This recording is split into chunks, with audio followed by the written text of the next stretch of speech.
Ramakrishna mission की स्थापना स्वामी विवेकानंद ने 1 मई 1897 में कोलकाता के पास वेल्लोर में की थी। उनका उद्देश्य ऐसे साधुओं और सन्यासियों को संगठित करना था जो रामकृष्ण परमहंस की शिक्षाओं में गहरी आस्था रखें, उनके उपदेशों को जनसाधारण तक पहुंचा सकें और दुखी एवं पीड़ित मानव जाति की निस्वार्थ सेवा कर सके। 1927 में इसी मिशन की एक शाखा के रूप में रांची के मोराबादी में स्थापित हुआ रामकृष्ण मिशन आश्रम।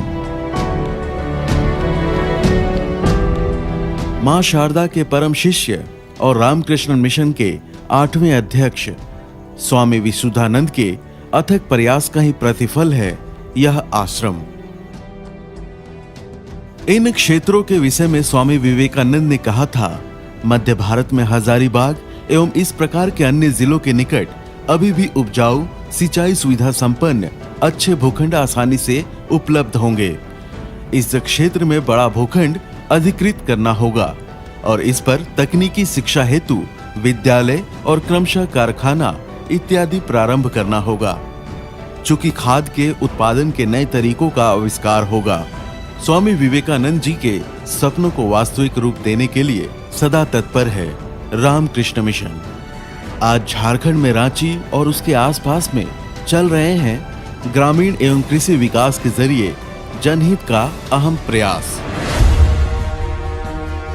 अध्यात्म निहित मानव सेवा का पर्याय बन चुका दिव्यायन।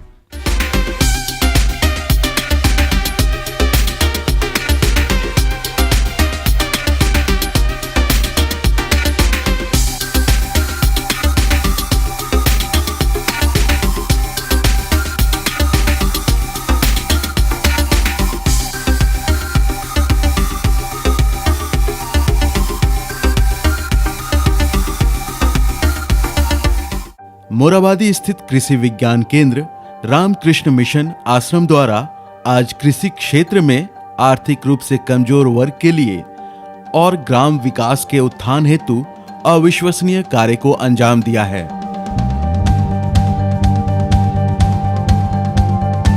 विवेकानंद के आदर्शों पर चलकर आज दिव्यायन किसानों को आर्थिक मजबूती प्रदान करने के लिए उन्हें नई कृषि उपकरणों, बीज वितरण, उन्नत कृषि तकनीक, आधारभूत संसाधनों को उपलब्ध कराने के साथ ही स्वयं सहायता समूहों का गठन कर लोगों के रहन सहन के स्तर को बढ़ाने का कार्य कर रही है।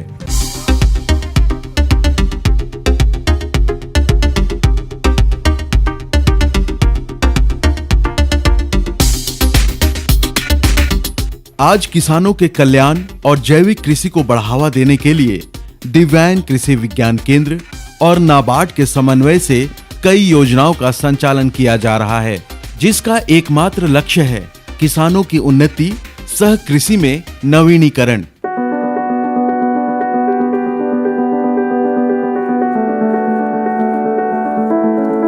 इन्हीं सब योजनाओं में से एक योजना देसी किस्मों के संरक्षण, संचयन एवं व्यवसायीकरण से संबंधित है, जो अपनी सफलता की अलग कहानी बयां कर रहा है।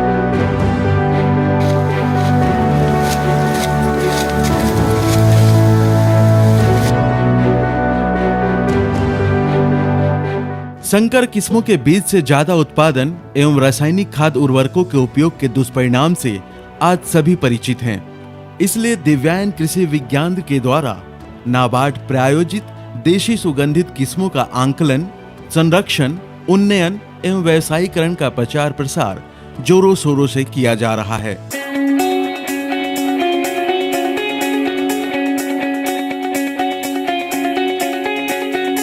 चूंकि अतीत में भारत में धान की 2 लाख देसी किस्में थी, जिसमें मात्र 15 से 20% किस्मों की अलग अलग क्षेत्रों में आज खेती हो पाती है। कारण है किसानों में जानकारी की कमी, संकर किस्म के धान के प्रति रुझान होना, साथ ही धान की कई देशी किस्में आज विलुप्तीकरण के कगार पर हैं। इन्हीं सब वजहों को जान कृषि वैज्ञानिकों व दिव्यांग कृषि विज्ञान केंद्र रामकृष्ण मिशन आश्रम मोराबादी द्वारा नई पहल की गई, जिसमें उन्होंने कई उद्देश्यों के पूर्ति करने के लिए योजनाओं की रूपरेखा तैयार की। जो परंपरागत किस्मों की बात करते हैं, अब जो समय आ गया है, आधुनिक समय है, ये देसी लोगों को देसी स्वाद की ज़रूरत है, देसी स्वाद का बहुत ज़्यादा डिमांड हो रहा है। तो इसके लिए हम लोग को ये अभी के समय में बहुत ज़रूरी हो गया है कि परंपरागत किस्मों को किस प्रकार हम लोग संरक्षण करें, क्योंकि एक समय था जब इनका काफ़ी ज़्यादा एरिया था, लेकिन जब हरित क्रांति आई तो उसके बाद से ये जो भी देसी किस्में हैं वो विलुप्त होती चली गई। तो अब के समय में देखते हैं हम लोग कि कहीं भी देसी किस्मों की खेती नहीं की जा रही है। इसलिए हम लोगों ने ये प्रयास शुरू किया है कि देसी किस्मों को किस प्रकार संरक्षण किया जाए, और इसमें हमारे साथ पौधा किस्म और कृषक अधिकार संरक्षण प्राधिकरण जो है ये 5 सालों से काम कर रही है। धान भारत समेत कई एशियाई देशों की मुख्य खाद्य फसल है। देश के अलग अलग राज्यों में वातावरण के अनुकूल धान के किस्मों को भी विकसित किया गया है। अगर बात की जाए सुगंधित देसी धान के किस्मों और इसमें निहित औषधीय गुणों के बारे में, तो इनमें बेशुमार गुण मौजूद हैं, जिनकी पहचान यहाँ के वैज्ञानिकों द्वारा की गई।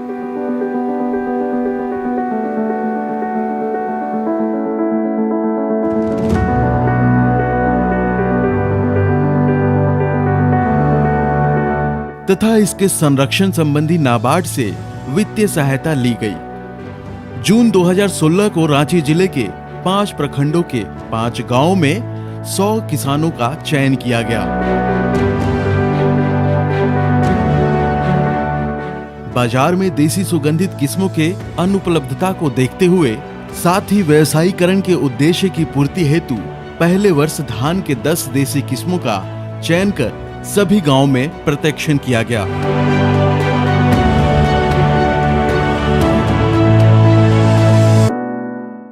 योजना के अंतर्गत रांची जिले के मांडर प्रखंड के गुड़गुड़जाड़ी गांव, चान्हो प्रखंड के लुंडरी गांव, बेड़ो प्रखंड के घाघरा टिकरा टोली व सरना टोली गांव, बुड़मू प्रखंड के बरोदी गांव, नामकुंका, देवगाई और सिल्ली प्रखंड के लोसेरा गांव का चयन किया गया। कृषि विज्ञान केंद्र के पूर्व के प्रयास से कृषकों के 70 देसी धान के किस्मों का पंजीकरण हेतु आवेदन पौधा किस्म एवं कृषक अधिकार संरक्षण प्राधिकरण नई दिल्ली भेजा गया, जिसमें 28 किस्मों का पंजीकरण हो चुका है। इन्हीं किस्मों में से 20 किस्मों को उनके विशिष्ट गुण के आधार पर चयनित कर कृषकों को प्रत्यक्षण हेतु वितरित किया गया, साथ ही जैविक खाद एवं जैव कीटनाशी भी।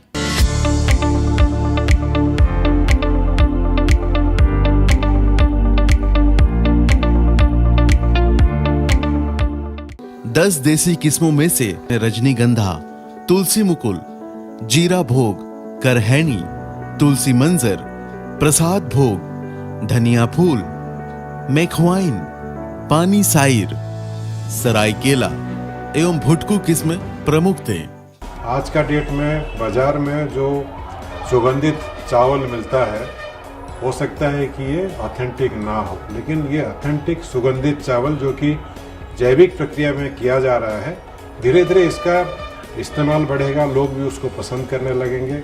आजकल अभी देखा जाता है कि बड़े बड़े सुपरमार्केट में एक कुछ कॉर्नर होता है जहाँ की सिर्फ जैविक उत्पाद ही मिलता है, तो इसको आगे चल के मार्केट में बहुत ज़्यादा प्रॉब्लम नहीं होगा।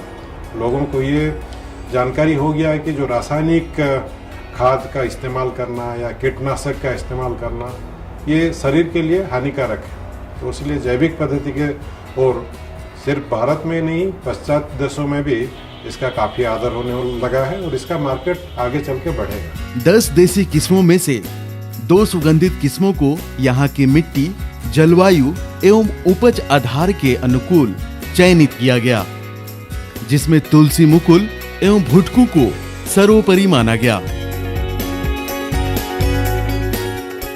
इन किस्मों को उन्नत जैविक विधि से कृषकों के द्वारा लगाया गया, जिससे इनकी उपज क्षमता में 20 से 25% की वृद्धि हुई एवं कृषकों के लिए काफी फायदेमंद सिद्ध हुई। भुटकू और तुलसी मुकुल 2 आप लोग के बीच का ही धान है, देसी धान। चूँकि देसी धान है, इसकी जैविक खेती किए जाए तो इसका जो सुगंध है, इसकी जो गुणवत्ता है उस पर बरकरार रहेगी। जैविक विधि साथ में हम लोग थोड़ा सा इसमें इम्प्रूवमेंट ये करना चाह रहे हैं कि SRI टेक्निक में जाए। और ये चूँकि 145 से 50 दिन का धान है, लो लैंड का धान है, इसमें ऐसे तो SRI पूरी तरह से हम लोग नहीं व्यवहार कर सकते, लेकिन हम लोग 15 से 20 दिन का बिचड़ा को 25 सेंटीमीटर की स्पेस करके लगाएं तो इसका उत्पादन बढ़ जाता है। हम लोग ये देखे हैं कि लगभग 20 से 25% इसका उत्पादन थोड़ा दूरी में लगाने से बढ़ जा रहा है। केवीके, नाबार्ड एवं ICAR के वैज्ञानिकों का समय समय पर गांव का दौरा किया जाता है तथा कृषकों के समक्ष आए समस्याओं का भी वे निदान करते हैं। इसके साथ ही किसान गोष्ठी, किसान मेला एवं प्रशिक्षण कार्यक्रमों के जरिए कृषि तकनीक में आए बदलाव से भी रूबरू करवाया जाता है।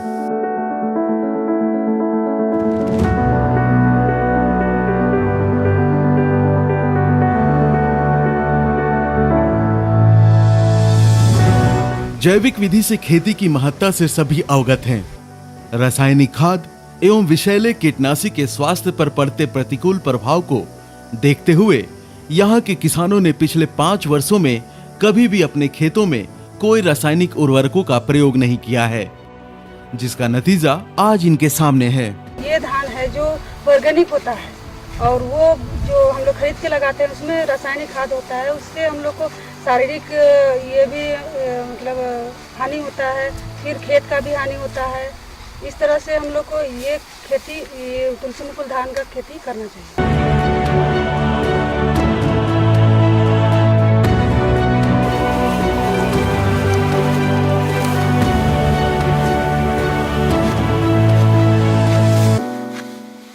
देसी किस्म सुगंधित धान का प्रजाति है। इस वर्ष हमारे गांव में तीसरा वर्ष है। सर्वप्रथम हम लोग को चिन्हित कराने के उद्देश्य से 10 प्रजातियां दिया गया था।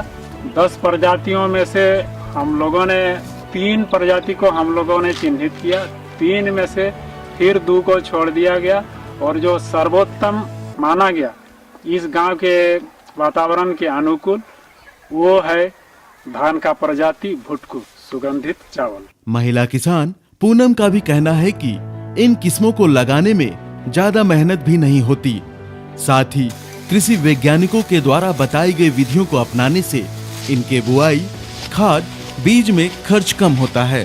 रासायनिक जो हम लोग खेती करते थे उसमें ज्यादा खर्च होता था और जैविक जो खेती अभी धान को कर रहे हैं इसमें खर्चा कम हो रहा है और इसमें खाने में भी स्वाद है और इसको हम लोग आगे भी बढ़ाएंगे। गांव में जितना पड़ोस है सबको बोलेंगे कि इस धान को करने से फायदा है। और किसानों की आय दुगना करने की दिशा में दिव्यांग की कर्तव्य निष्ठा, सेवा भाव वाकई सराहनीय योग्य है, जिसके फलस्वरूप इन देसी सुगंधित धान की किस्मों के संरक्षण के साथ साथ जैविक कृषि को बढ़ावा दिया जा रहा है।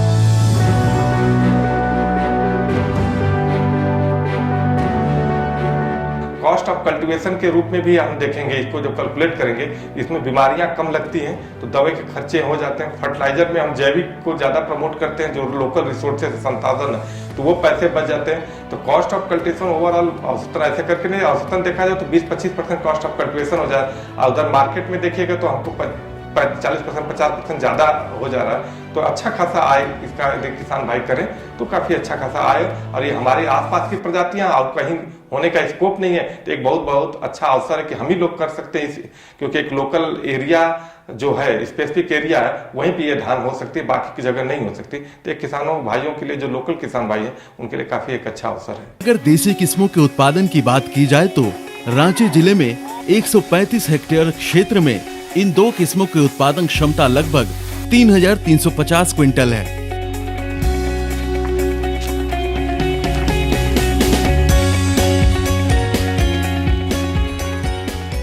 भुटकू और तुलसी मुकुल किस्मों ने इन ग्रामीण क्षेत्रों में अप्रत्याशित क्रांति ला दी है।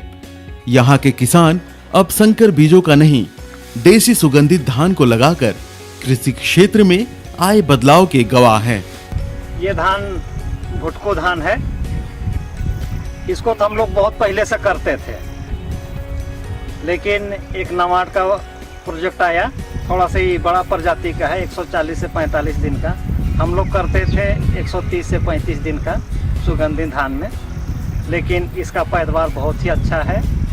धान बीज एवं चावल जैसे अन्य अनाज के संरक्षण व भंडारण के लिए केवी के रामकृष्ण आश्रम की ओर से ड्रम का वितरण किया जाता है एवं जैविक विधि से भंडारण के तरीके को वैज्ञानिकों द्वारा किसानों को बतलाया जाता है, जिसमें बीज को सुखाने से लेकर सिंधवार, नीम व करंज के पत्ते को किस तरह अनाज में परत दर परत रखने की सलाह दी जाती है, जिससे ज्यादा दिनों तक अनाज को भंडारित किया जा सके।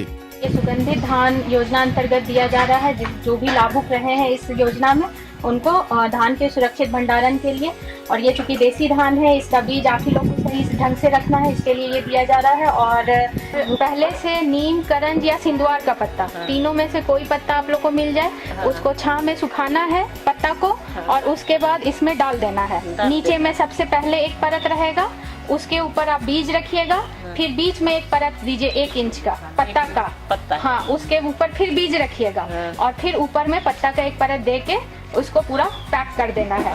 और इसको जब फिर अगले सीजन में आपको बीज को निकालना होगा, तभी खोलिएगा ड्रम को, और तब बीज को उसमें से निकाल कर, और आपका सुरक्षित उसमें अंकुरन भी बना रहेगा 100%, और उसको लगाइए। जून 2016 में शुरू किया गया यह देसी सुगंधित धान के संरक्षण का कार्यक्रम 5 प्रखंडों के 5 गांवों में 10 किसानों द्वारा शुरू किया गया था। आज इस कार्यक्रम से लगभग 800 किसान जुड़ गए हैं। बाजार व्यवस्था से संबंधित कार्यों का जिम्मा नाबार्ड एवं दिव्यांग कर रही है। हम लोगों ने किसानों को एक मार्केट चैनलाइज किया, जिसमें कि किसानों का जो धान है वो 10-15 रुपए बेचते थे, वो अब 30 रुपए केजी के माध्यम से 30 रुपए केजी के दर से उठता है। और किसान को डायरेक्ट हम लोग राइस बनाने के लिए भी प्रेरित कर रहे हैं। दिव्यांग के प्रमुख भविष्यानंद जी का मानना है कि समाज के उपेक्षित वर्ग को जागरूक एवं स्वयं सहायता समूह से जोड़कर उनको खेती, कृषि के क्षेत्र में लाकर उनकी आर्थिक स्थिति में सुधार लाया जा रहा है, और सेवा भाव एवं निष्ठा पूर्वक कार्यों को किसानों तक पहुंचाया जा रहा है। झारखंड का पहला जो जैविक ग्राम है वो रामकृष्ण मिशन के माध्यम से अंगरा प्रखंड में जो धूलेटा ग्राम है उसमें किया है।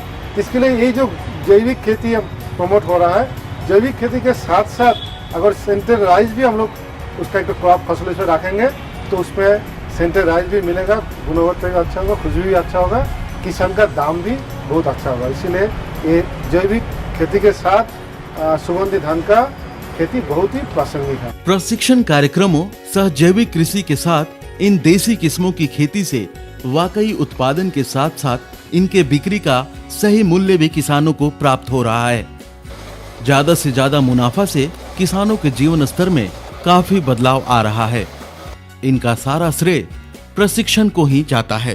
अभी हम लोग जो कर रहे हैं, जो मार्केटिंग चैनल देख रहे हैं, ब्रांडिंग करा रहा है।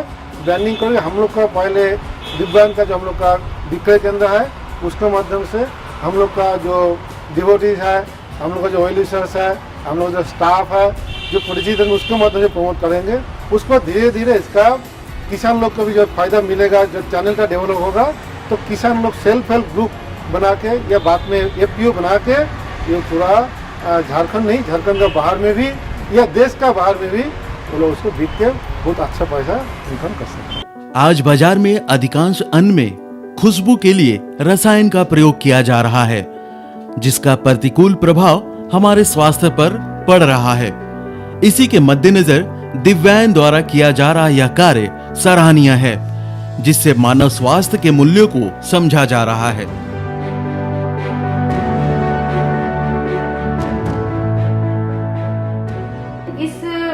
का उद्देश्य जो था वो 3 मुख्य उद्देश्य लेकर हम लोग इस योजना की शुरुआत किए थे।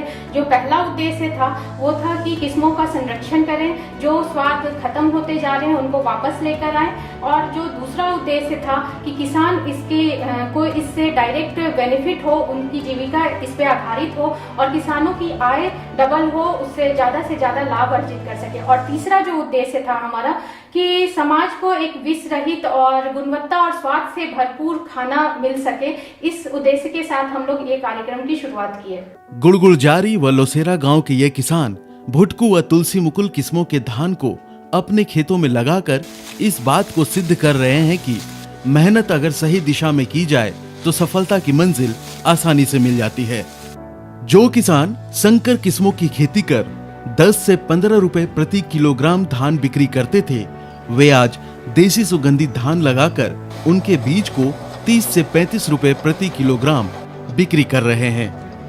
साथ ही जैविक विधि के द्वारा खेती करने से उनकी लागत में भी कमी आई है।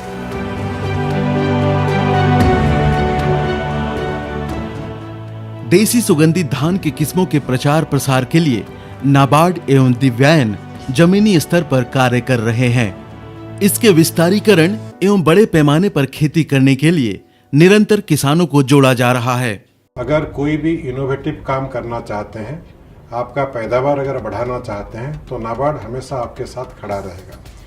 और जहाँ तक पूरे झारखंड में इसको करने का बात है, ये जब कुछ ब्लॉक में लागू हो जाता है कोई कार्यक्रम, तो आसपास की ब्लॉक के लोग उसको देख के उससे उत्साहित होके इसको अपनाना जरूरत है। रामकृष्ण मिशन आश्रम एवं कृषि विज्ञान केंद्र दिव्यांग रांची के द्वारा इस परियोजना के माध्यम से देसी सुगंधित धान की खेती को प्रोत्साहित कर पोषक तत्वों को पुनः स्थापित करने का प्रयास किया जा रहा है, जिससे लोगों को अच्छी गुणवत्ता वाले अनाज प्राप्त हो सके।